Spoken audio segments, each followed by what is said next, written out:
Vuelta continues in the Pyrenees, and today it honours the Tour de France's 100th anniversary with a stage finish on Peyragudes. At 224.9 kilometres, it also serves as the longest stage of this year's race. The day starts in Andorra, and the first big climb comes after just 7 kilometres on the bike.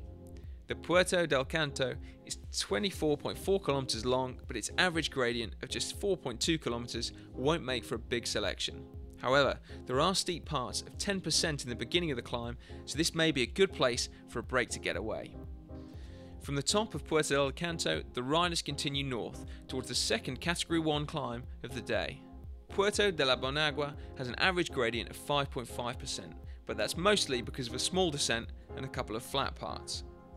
There's still 124 kilometres to go from the top of Puerto de la Bonagua, and after 40 kilometres downhill, it's time for the first intermediate sprint of the day in Bozost. 10 kilometres later, the Vuelta enters France. From here on, it only takes 25 kilometres before the road kicks up again.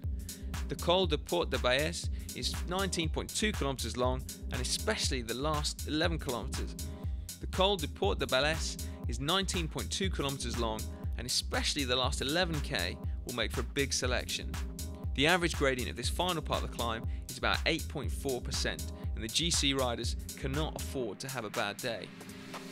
After a quick descent from the Col de Port de Baes, the peloton reaches the first intermediate sprint of the day in Saint-Aventin.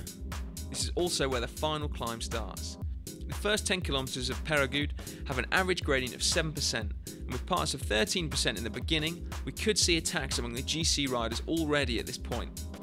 There is a small descent of 2.5 kilometres, with 6 kilometres to go before the road kicks up again with 8 and 11%. The final kilometre is flat, and in case the big favourites were all still together, this mountain stage could well end up with a sprint finish. Alejandro Valverde won on Peyragudes in last year's Tour de France, and he could well do the same today. The general classification favourites and the stages on which they're likely to show their cars, but it is worth noting there are some flat stages at this year's Tour of Spain, 6 to be precise. Now the best sprinters in the world have